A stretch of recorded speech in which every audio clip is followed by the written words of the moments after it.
Hello, everyone, and welcome to the Survivor Savant podcast. I am your host, Nathan Newport, the self-proclaimed Survivor Savant himself. And today, we are talking about Survivor Africa, episode 6. And holy cow. First off, before I get into this episode, I'm just curious about what you guys think about Survivor 47 and the recent episode that happened this week. A lot going in, and I'm not going to say too much because I know what's happened, and I'm sure if there's any Survivor fans out there who's seen the episode as well, it's really crazy about what's going on right now as far as the players and idols and challenges are concerned. And oh man, eventually down the line, as I'm getting to the new era, once I get to the new era, I'm definitely looking forward to covering those seasons because it's going to get crazy. Already off the bat, it's getting crazy. But with that being said, so obviously there is some changes now. Well, just one change anyway. I got myself a new chair. Well, actually it was borrowed. Okay. So this chair was actually sitting in our garage, and I've been actually saving up to get a new chair for a while for my room. And this is not going to be the current chair that's going to be staying in my room for right now. This is only temporary. I plan on getting a chair that's more fitting for my room where I'm filming my podcast right now. But in the meantime, this is actually pretty comfortable, and I think it kind of gives me that, like, Godfather vibe, you know? Not that I'm not going to be like Carl or Boston Rob or Russell Hantz, even though I'm wearing a fedora, and act like I'm actually, I will also bring up another Godfather type, James. He's called the Godfather before. I'm talking about James from Survivor 43, just so everybody knows. But with that being said, I'm in my new chair, feeling comfortable, ready to talk about Survivor Africa in episode 6. So, okay, so first things first, we start at the Samburu camp after the last episode. We see that Lex and Tom are already up early, trying to get their job done with getting firewood and keeping the fire lit. And already we're definitely starting to see we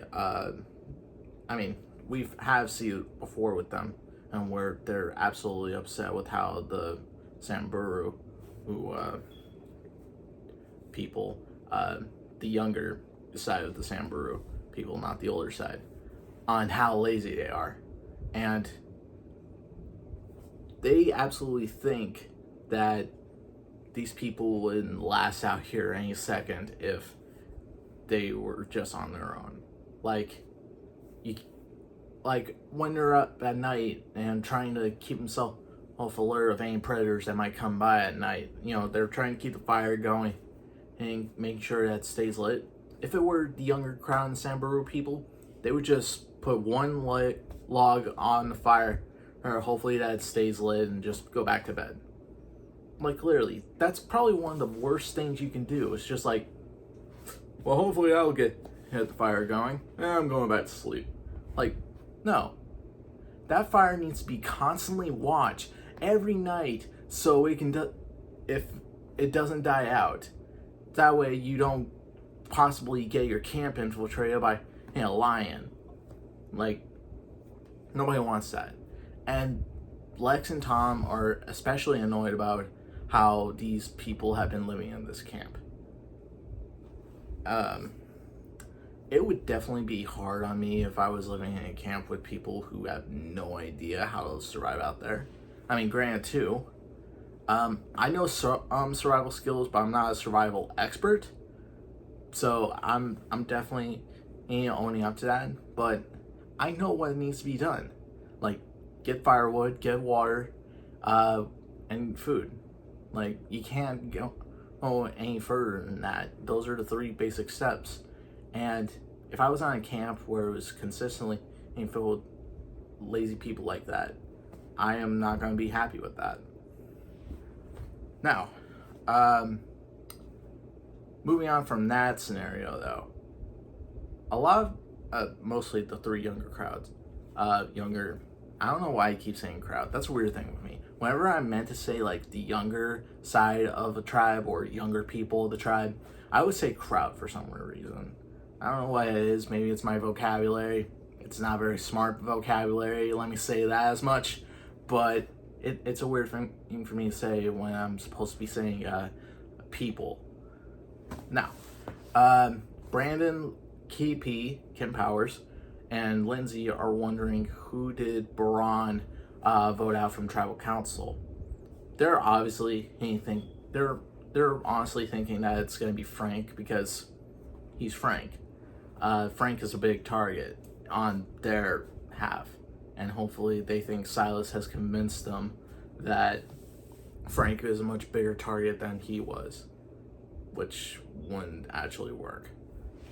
On the other side, Lex and Tom are actually worried that it might be Kim Johnson due to her physical stature and not being able to compete well in challenges and because of her age. So they had that worrying in their minds. And if it were to be that case, it would be down to 5 for the original Baran, and it would be 6 for the Samburu, like the former Samburu, which I could totally understand. Especially with it being a numbers game, it's important to keep your numbers up. Make sure that you have the bigger numbers on the side rather than and the lesser numbers. Otherwise, you're at risk of being sent home. Nobody wants that. So we get to the challenge, the reward challenge. And immediately, as Samburu was running up, or at least walking towards the challenge, we can immediately see Baran people, and Lindsay was like, Silas is gone, Silas is gone. Like, she was not expecting to see that happen. You know, I mean, I understand where she's coming from. You know, Silas is probably one of the most physical competitors that anybody could have on her tribe, and it's pretty important to keep the tribe strong, especially in challenges. But Silas dug his own grave by acting too confident and too cocky with his numbers before the swap, and he allowed himself to be not only digging up his own grave, but to be fully laying down in it after the tribe swap. Like, it absolutely killed him, the tribe swap. So, okay. Alright, let me talk about the reward challenge, because, not gonna lie, if I was in this season and I found out what this reward was, I would have absolutely cried. So, here's how the challenge works. There's this, like, it's almost like a bench. You know, like when you go to a ballpark and they have these, like, stands or stands of benches that are all higher up the further you go up. It's similar to that, and each of their tribe has their own, where there are, like, 5 or 6 stands that they have to sit on while also answering trivia questions about Africa. They're given like 6 answer squares from A, B, C, D if it was multiple choice, or true and false if it was true or false, obviously.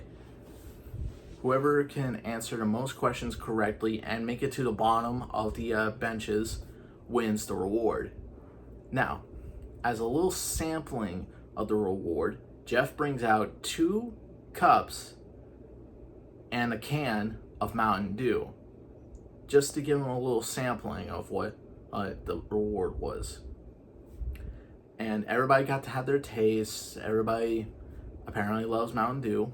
Also, apparently Survivor is advertising Mountain Dew as their sponsor. Survivor, brought to you by Mountain Dew. But anyway, aside from Mountain Dew that they can drink, there's also a vast variety of different food options that they can have to eat. From sandwiches, a tray of sandwiches, chips, I think there was also salad there, and also cookies. Like, I don't need the junk food. I mean, sugar is good, but I'm just mostly there for the sandwiches. I'm like Austin in that scenario, if I'm gonna be honest. Don't get in the way of my sandwiches, otherwise I'm gonna vote you out. Okay. Apparently, if I was coming back home from Survivor, 2 things would be on my list as far as what to eat first.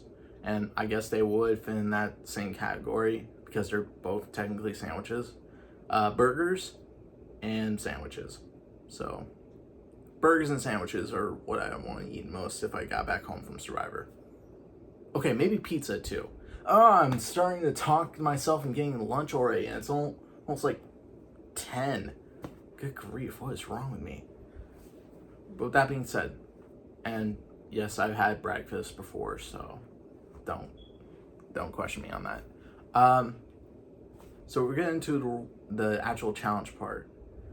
Now, just a heads up, I'm not gonna know every question they ask of what has been said in the challenge, but I will answer as most questions as I can think of in my head that I can recall from that challenge, so bear with me. So the first question, true or false? The Atlantic Ocean is the closest ocean to Kenya. And I'm like, that can't be true. So I said false, and it was right. It turned out to be the Indian Ocean, which I pretty much knew. I mean, I'm already showing how much I'm not good at English. I may not be the best at English or grammar, but I freaking know how close Kenya is from the nearest ocean, and it's it's in the Indian Ocean. I don't know why I was having a hard time saying that. Now we move on to another question. In order to prevent poaching of African elephants, trained African rangers are licensed to shoot at the poachers without hesitation. True or false? And I'm going to say that's true, which it was. A lot of ivory poachers like to hunt African elephants for their tusks, just for ivory, or in this case, as I've heard, it's sometimes called white gold. And that's crazy. So I salute to those rangers who shoot down those poachers who like to kill elephants for their tusks.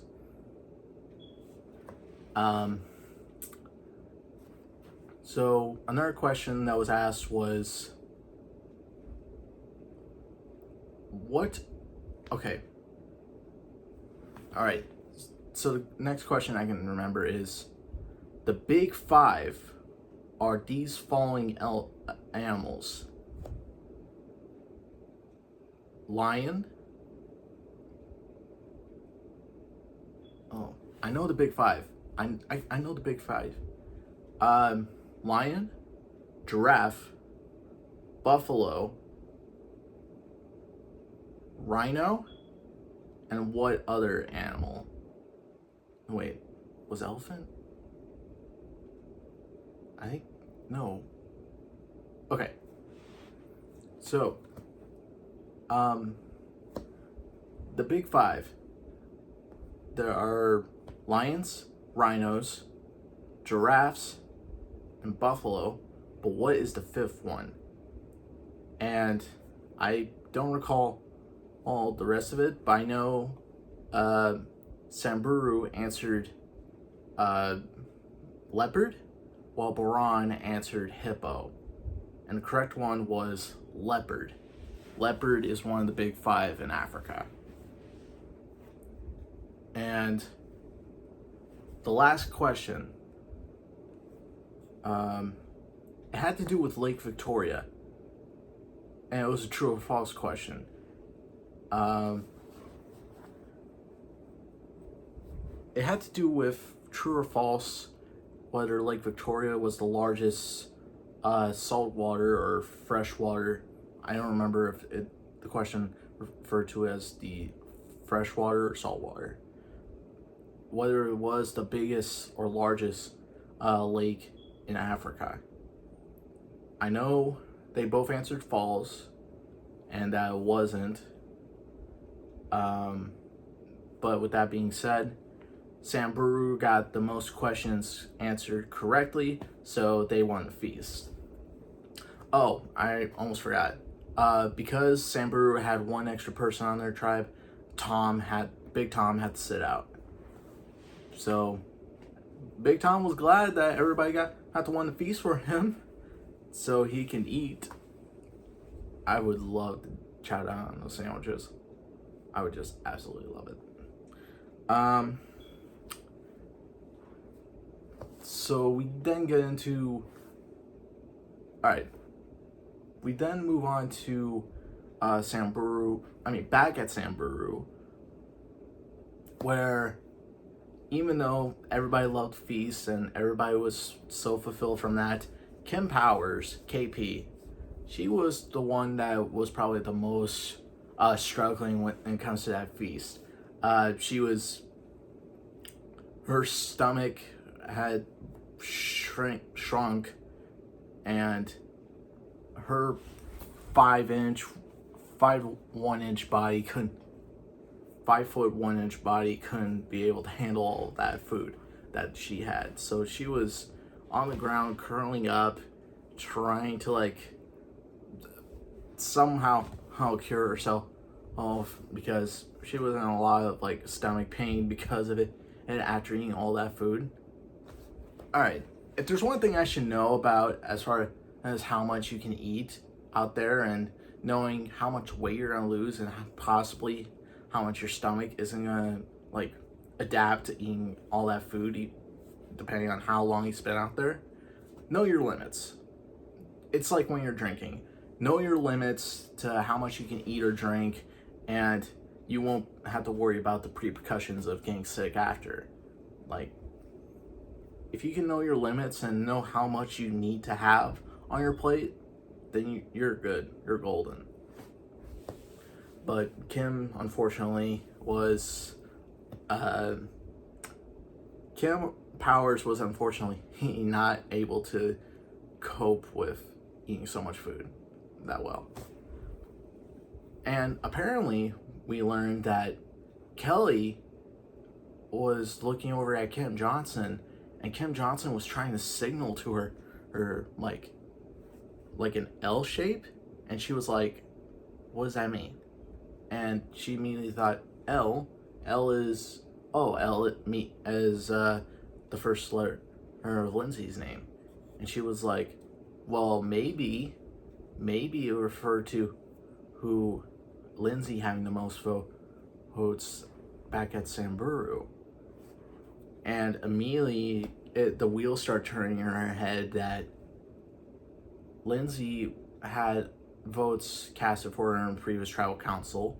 Therefore, if Samburu got to go to a tribal council and they were faced with a tie, they would re-vote, and if they were faced with another tie, depending on who they vote for, whether it be Lex, Kelly, or Big Tom, none of them have votes so far in their previous tribal councils. So it wouldn't matter if they go to another deadlock. It wouldn't matter if Lindsay was hoping that one of the three that they voted for had previous votes in past tribal council. She already has the most votes anyway, so she's gone for that matter if they were to go. So I think, yeah. And apparently Kim Powers also caught wind of this and saw Kim Johnson trying to signal to her, and she immediately tried to oh no, we gotta redirect it because we can't have it go to their power right now. We can't have that. So she was like doing the sign language for B, for the letter B, and trying to signify that vote for Brandon, he has the most votes. When all truth, he doesn't. He doesn't have any votes cast against him. So she was trying her hardest to save Lindsay, making sure that nothing happened to her, but I think they already know, and they're gonna get her out as soon as possible.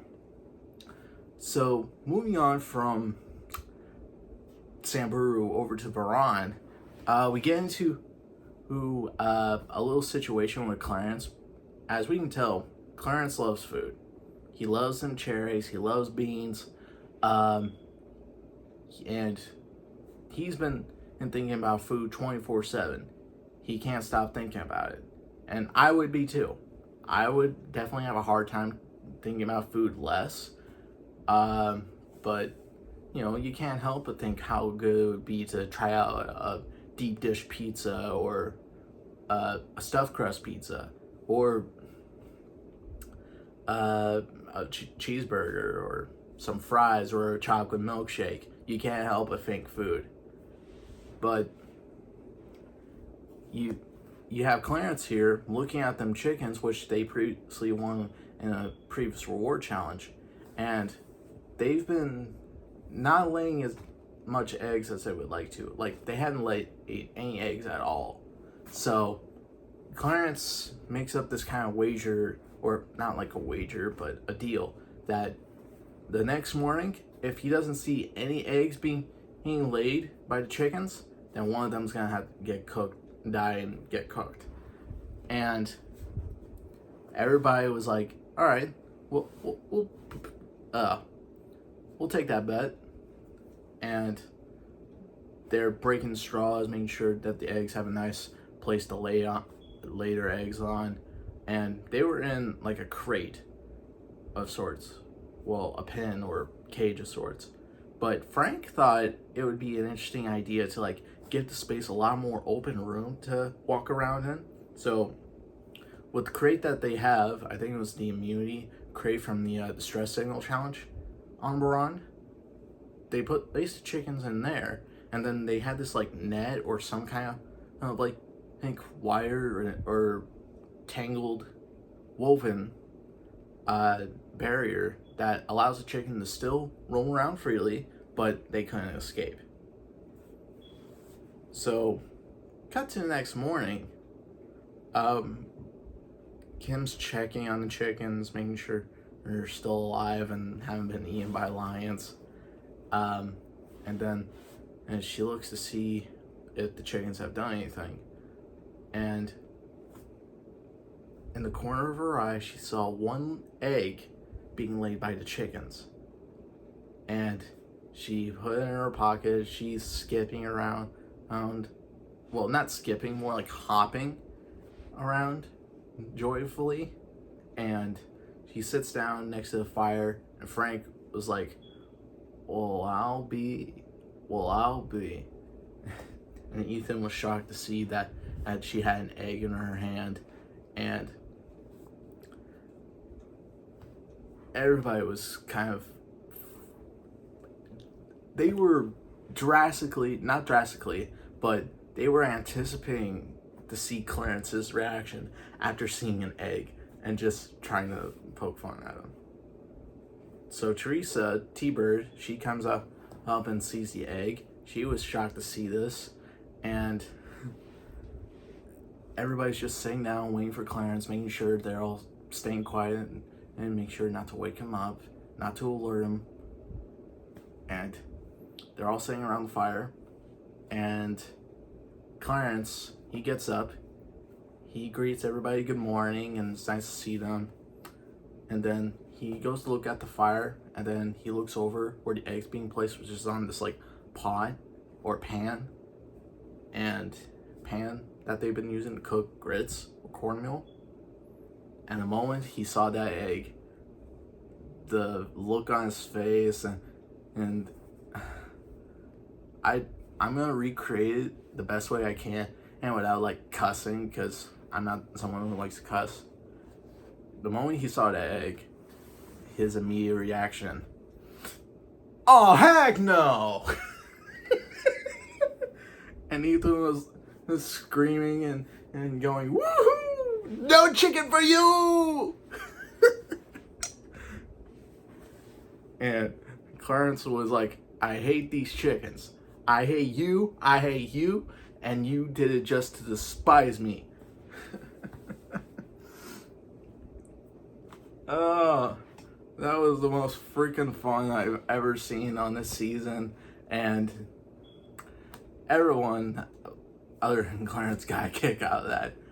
But truth be told, as much as they were fun and entertained by getting displeasure from Clarence being bummed that they laid an egg, they decided to kill one of the chickens and eat it anyway.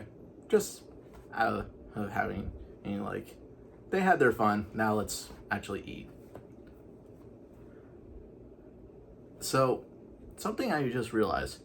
The last tribal council, Baran was thinking that in just 3 days, which I've already, 2 days were down and 1 was left, that the merge would be coming up shortly after 3 days. And they're getting that feeling, which is why they vote Silas out, because they don't want to risk a big time game player to possibly beat them in the end. So that's why they got rid of Silas while they can. So they're thinking about, if the merge is truly coming up soon, then they've been rationing their food that they have pretty well, and they're thinking to themselves, okay, I don't want to say that they were wanting to eat all the food that they got because of the merge and making sure that nobody is greedy and taking on whatever food that they have left, but they're trying to plan ahead, or at least trying to come up with some conclusion to where we can still have food and not have to have everybody pig out after the merge, because when you're out there, you gotta be wise with your rations. So they were a little worried that if the merge doesn't come, and if they ate all their food too quickly, then they got rid of what little resources they have out there, which is not good. But I digress. We then move on to the immunity challenge. Now for this challenge, it's a simple game of bow and arrows. There are 5 to 6 targets, I think. No, 5 targets, because Baran was down at 5 and somebody had to sit out from Samburu, so that makes sense. So there are 5 targets, 5 targets, 1 for each tribe. The goal is to shoot a flaming arrow. Well, they light the arrow on fire, the tip, and they shoot it at the target. They're at different distances, so the targets get increasingly harder as they continue to fire each arrow down on the line. The first tribe to hit all their target hits wins immunity. Now, apparently Frank has had some experience at archery before, and before the challenge ever started, he was teaching them how to use the bow and arrow. And from what we've seen, everybody's been really good at it, and shout out to Frank for teaching them how to use a bow and arrow properly. Ironically though, throughout the whole challenge, Frank, as he was going out to shoot his arrows, he wasn't hitting anything. So that was kind of a bummer to see for Frank. But what was also interesting, as he was not succeeding with firing his arrows, Baran was succeeding, especially Kim Johnson. She was able to shoot an arrow straight at one of the targets and hit it successfully. So that was pretty cool to see. And then meanwhile in Samburu, of course you got Big Tom, Lex, and Kelly, who were shooting successfully. Meanwhile, you got Brandon, who's trying to shoot one, and as he let go, the arrow fell down almost hit his foot. And he was like, "Ah!" Which kind of like made me laugh a little bit. I mean, you don't want to see anybody get hurt or injured, but I'm like, that's what you get for sleeping or snoozing or whatever. Just to poke fun though. And then I know Lindsay was Kim sitting out? I don't know if Lindsay or Kim was sitting out, but I know one of the Samburu girls was. But anyway, we're down to the last targets for both tribes, and I don't remember who they were going against. It might have been Lex or Brandon, or maybe Big Tom. But Ethan, no wait, I think it was Lindsay. Lindsay was going up against Ethan, and Lindsay, she tried, but she couldn't hit it successfully. And then Ethan, with one little back and then fire, he hits the target successfully, and Baran wins immunity. Okay, so to be real with you, they haven't brought back any archery contest. As from what I've seen, the last time I've seen an archery contest was like Fiji, ironically. Not like the current season that we're having in Fiji, but I'm talking about Survivor Fiji. That's season 14, where they've had dart blowers, spears, and arrows, bow and arrows, to fire at targets. And it's... Well, actually, no. It was Survivor Fiji. That was the last time I ever saw an archery contest happen. I mean, there was the season after that, Survivor China, where they've had that crossbow thing, and they had arrows and fired at targets, but, I mean, that's about as close as I can think of as far as that was concerned. But no, as far as bow and arrows go, I think that was the last time they ever used that, and they never brought it back.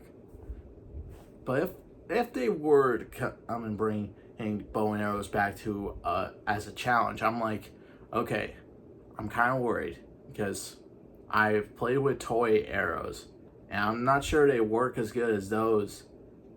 And I think I've had practice with a bow and arrow before, back when I was like young, maybe a teenager. And I don't know how good I was, but it's been a long time since I've actually shot one. So if they ever did bring a challenge like that back, I would definitely kind of worry, but at the same time, I don't know, maybe if I was more weary and more practice on how it should work, then maybe I can get good at it. I mean, who knows? I recently watched like Top Shot, that was hosted by Colby Johnson, and I remember they shot bow and arrows. I'm like, okay, I gotta learn from them, because it's I gotta learn how to shoot bow and arrow properly, and if that were to ever happen in the future for me, I know who to learn from, I guess.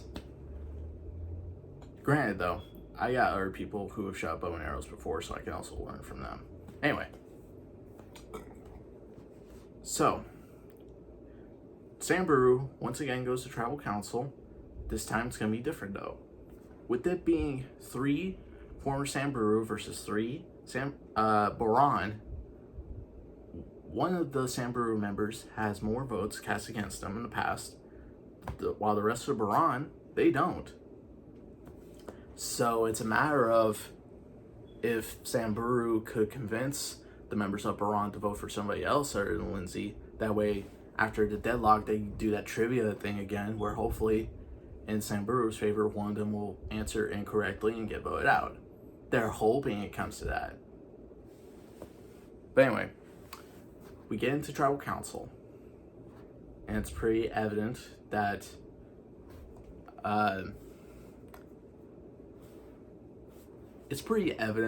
Lindsay has been trying her hardest not to like screw up or say anything that might offend them. even after Brandon and Kim Powers' attempts of trying to save her and making sure that she doesn't do anything to harm her game. But it wasn't able to work. There were still votes cast against Lindsay, 3 to be exact. Meanwhile, Lindsay, Brandon, and KP voted for Big Tom because they feel like that he would have the most votes cast against them. So after the vote, Lindsay was looking over at KP and saying, "Hey, it's a game," and tries to hug her to calm her down. And Jeff was like, "Lindsay, where are you going? Sit it. We're tied. 3 votes Lindsay, 3 votes Big Tom." And that's like sassy Jeff or spicy Jeff, as we've been calling him in the new era. That's one of the moments of him where Jeff has been sassy. And of course, we go into another revote. After the revote, we did go into another tie. 2 votes Tom, 2 votes Lindsay. So basically, there is a deadlock, and we would have to go to previous votes cast in tribal councils, and whoever has the most votes would be voted out. He asked Big Tom if he's had any votes cast against him, and he can recall none that he can remember. And Lindsay was like, "A couple," and Jeff was like, "4," and she was like, "Maybe." And he was like, "That's enough. Then you bring me to church." So with that being said, Lindsay Richter was the 6th person voted out of Survivor Africa. And it was sad. Well, not sad for me and the Samburu younger crowd who's been doing nothing but being lazy throughout this whole game. And they were hoping to keep their numbers strong, but it didn't work out for them. So Lindsay was voted out. The younger crowd are now down to like 2 people left, and the Baran tribe are still 6 strong in their numbers. And meanwhile, we have 4 Samburu who's left in the game. So things are going to get very interesting in the next episode. And I bet you're wondering why. Maybe there's a merge coming. Maybe there's not. Who knows? Only time will tell in the next episode. But with that said, thank you guys so much for watching this podcast episode. We're getting down to it now. The power seems to be working for Baran's favor because they've had the least members voted out. They've only had 2 people from their original tribe voted out. And now, with 4 Samburus gone, will the Baran people stay strong? Or maybe they might meet some new alliance members that they can possibly recruit or have them join. Who knows? Only time will tell in the next episode. I'm repeating that like I'm freaking, like I'm just having suffered from 10-second Tom or something. But anyway, thank you guys so much for watching. I hope you enjoyed being outsmarted, outclassed, and outspoken with the Survivor Savant podcast. This is Nathan Newport, signing out. So long, guys.